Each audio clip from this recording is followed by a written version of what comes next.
आज हम ये 9वें चलो थिएटर में आए हैं। हम अपना नाटक लेकर पति गेरी काठियावाड़। दिल्ली का ग्रुप है स्पर्श नाट्यरंग और इस नाटक को डायरेक्ट किया है अजीत चौधरी जी ने।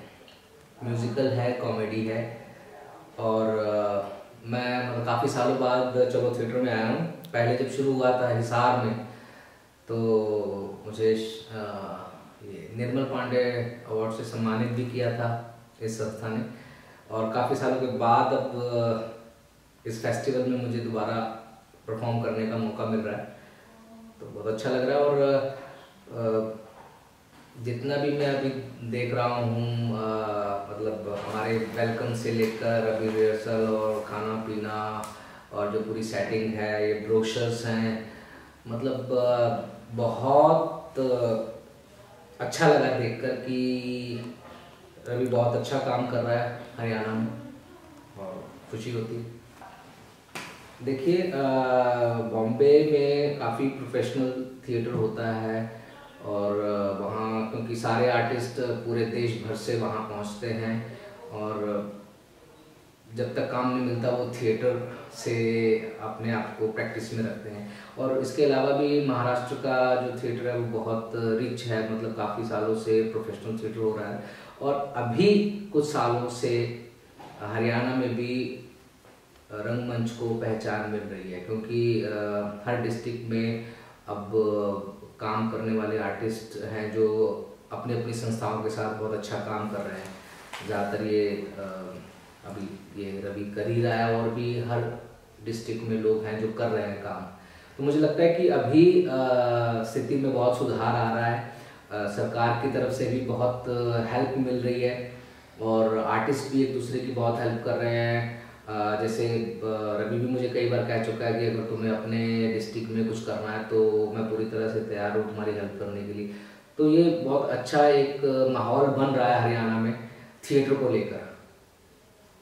तो मुझे लगता है कि ये आगे आने वाले समय में बहुत और अच्छी पहचान बनेगी हरियाणा की थिएटर में। तो मुझे लगता है कि अगर आप काम करना चाहते हैं, अगर आप दिल से इच्छुक है काम करने के, तो कोई चुनौती नहीं है। ऐसा करने वाले तो किसी भी हालात में थिएटर कर लेते हैं। वो ये नहीं कहते कि सरकार मदद दे रही है या नहीं दे रही है, उनको थिएटर करना है तो वो किसी भी तरह से थिएटर करेंगे ही करेंगे। तो चुनौतियां तो हर फील्ड में है और आपको अपना शौक पूरा करना है, आपको किसी के लिए कुछ करना है तो आप कर ही देंगे। और जो लोग करना चाहते हैं वो करते ही हैं, उनके लिए चुनौती कोई मायने नहीं रखती, वो हर चुनौती को पार करते हैं। रंग कर्मियों के लिए संदेश क्या, तो मतलब आप कुछ सोचकर ही इस फील्ड में आए होंगे। आपका मुझे जो लगता है खुद को देखते हुए कि मैं जब आया था तो मुझे जब नाटक करता था या जब मुझे माहौल मिलता था तो मुझे बहुत रिलैक्स लगता था, बहुत अच्छा लगता था। मैं अपनी बात कह पाता था, मैं कहीं और शायद अपनी बात किसी को एक्सप्रेस नहीं कर पाता था। मेरे अंदर की जो भड़ास है वो नाटक में या थिएटर में आकर ही निकलती थी, तो उससे मैं ग्रो करता था। और सभी लोग मुझे लगता है कुछ ना कुछ कारण से आए ही होंगे और वो कारण वो याद रखें, मतलब उनका पर्पस क्या है इस फील्ड में आने का, करने का। क्या एज एन एक्टर करना चाहते हैं या एज एन डायरेक्टर काम करना चाहते हैं, या पूरे थिएटर को लेकर ही चलना चाहते हैं, अपना संस्था चलाना चाहते हैं, या थिएटर में काम करने के बाद आपको फिर मुंबई जाना है। तो वो जो भी आपका मतलब पर्पस है थिएटर में आने का, वो ध्यान रखें और उसी तरफ काम करें। और मुझे क्या लगता है एक बात कि जो मैंने सुनी थी और मैं उसी को ही फॉलो करता हूँ कि अच्छा आर्टिस्ट बनने के लिए अच्छा इंसान होना भी ज़रूरी है।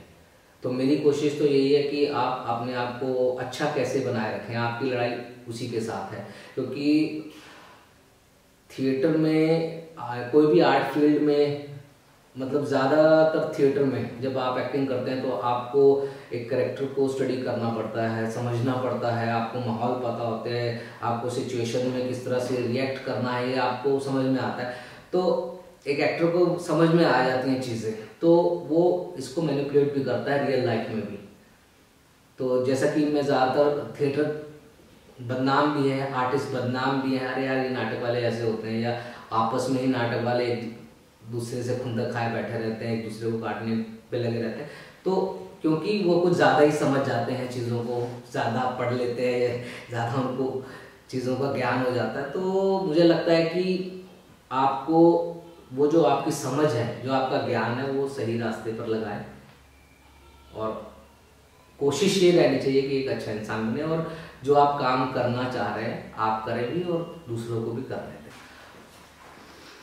रास कला मंच काफ़ी सालों से बहुत अच्छा काम कर रहा है थिएटर में, और उनकी पूरी टीम बहुत मेहनती है, पूरे मेहनत और लगन से काम कर रही है। उसका नतीजा मैं आप 8-9 साल के बाद मैं देख भी रहा हूँ कितना इम्प्रूवमेंट है और कितनी बड़ी टीम जुटा ली है इन्होंने।